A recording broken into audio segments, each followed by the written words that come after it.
Good morning, everyone. Today is Friday, January 30th.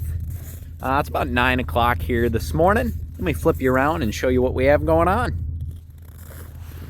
So we've got the chipper up here this morning, and don't laugh, I had to take that running board off the truck. It was loose, but it was so dang cold the other day that I couldn't get it tightened up with my bare hands outside. So we don't have a running board on that side of the truck, so it looks a little funny this morning.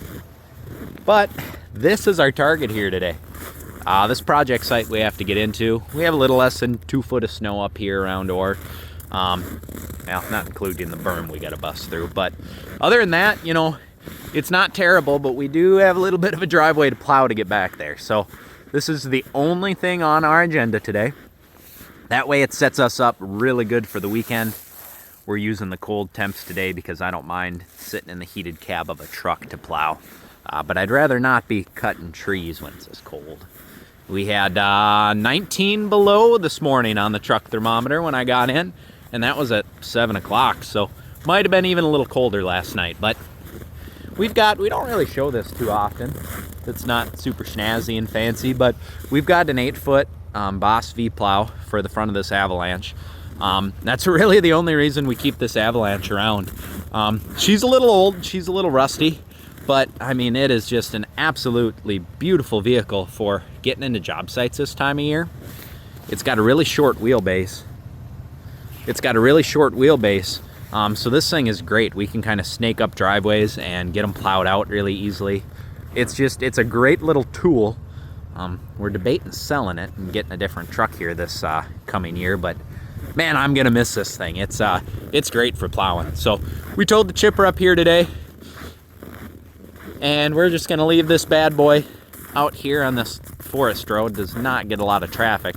Mostly gets snowmobile traffic. If you can see the snowmobile tracks, they run the snowmobile trail down this forest road in the wintertime. So we're gonna ditch this bad boy right here. We're gonna see how long it takes us to get this driveway plowed out. We're gonna go try to plow the driveway and then part of the yard where we're gonna be working and putting equipment too. So we'll update at the end of the day, but that is the project today.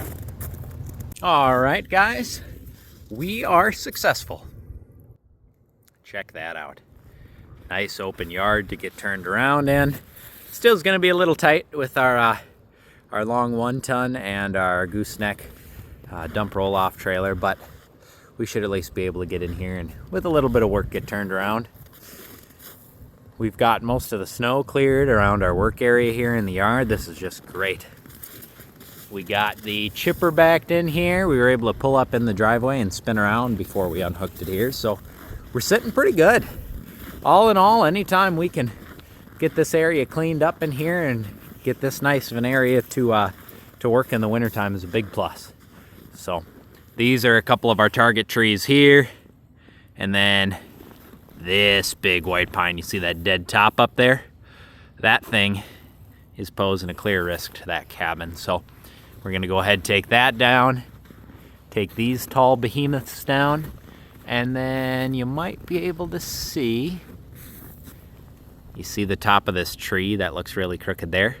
That guy's busted off at the base and he's leaning in there. So we're gonna take care of that. So that is the entirety of this project.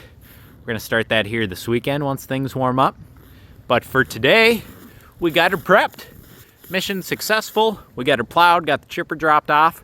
We'll come here with a trailer and mini skid and a couple of guys here this weekend, and we'll hammer it out. Goal is to be out of here on Monday or Tuesday. So hopefully a few day project and call her good. Ever onward and upward. Well, in case you guys thought today was all sunshine and rainbows, one thing I didn't cover that took me a good hour and a half today was getting this galldarn lock unfroze. We actually were not able to get this lock unfroze. This is what was locking up the gate. We were not able to get this bad boy thawed out and unfroze. I actually had to snip one of the chain links off the chain and then throw this thing on the dash while I plowed. Now she's good and thawed out. Now she works great, but we run into that problem from time to time here during the winter, you know, accessing customers' properties. None of these locks, I'm yet to find one of these locks that doesn't get wet when it rains and freeze up as soon as deep winter rolls around. So if you know of one, if you're like, man, I've had this lock never freeze on me, it's the best thing ever, better than sliced bread, then let me know, because I would highly recommend it, and I'd probably carry some extras in my truck to give to customers if we ever need to cut locks, because this is not the first time this has happened to us. We've actually had to cut and replace some locks for some customers sometimes just to gain access. You know, when they live down in the cities, you know, not much you can do. It's not like they can just run out here and throw another lock on it. So that's one thing that wintertime usually we have happen to us. And in the 1 ton I carry, our main forestry truck, I carry sometimes extra locks, but extra little lengths of chain and then angle grinders and all sorts of little stuff, so we can usually gain access and then lock it back up for customers too. But today's not one of those days. We don't have that in the plow truck. So in case you thought my day went really easy, we wasted a little over an hour running to the hardware store. So anyways, we'll throw this bad boy back on there so we're secure, and we are done for the afternoon.